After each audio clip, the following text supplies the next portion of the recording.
यासनी तुम्ही ओळखलाच असतील, रील स्टारला वडायचे दोघंजण, हे बालाजी हे इशल्या. तर बाबांनो सकाळी चित्रदुर्गामध्ये होतो, मस्तपैकी गाडी खाली तीन केली ती, नाश्ता करायचं म्हटलं, मस्तपैकी दाबून नाश्ता तीन केला.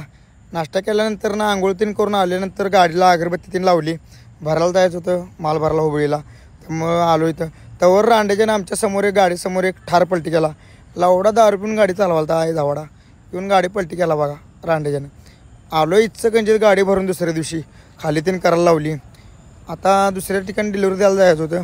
त्या ठिकाणी गेल्यानंतर ना आपल्याला एक भाऊ भेटला आमचा खास काळजातला, तुम्हाला धावतो बघा. आलेत बघा हे दोघंजण रांडेची, यासनी तुम्ही ओळखलाच असतील, रील स्टारला वडायचे दोघंजण, हे बालाजी हे इशल्या, हे दोघं भाऊ आहेत आपली. अजून एकटा आला नारू, आला बघा नारू, हे भाऊ आहे आपला.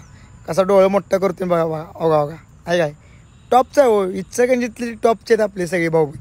विषय नाही, अख्खन महाराष्ट्रात गाजलेली भाऊ बनत आपली, विषयच नाही. मग काय आलो कोल्हापूरला दुसऱ्या दिवशी सकाळी, गाडीला पिल्लूला आंघोळ बिंगोळ घालून एवढा रांडाचा रिफ्लेक्टर लावायला आहे. इशल्या काय विसल्या उद्याच्याला येणार आहे गाडीवर. तर भावानो कसा वाटला ब्लॉग, लाईक करा, शेअर करा, कमेंट करा, आणि भावानो प्लीज फॉलो पिन करा. सपला विषय ढकला.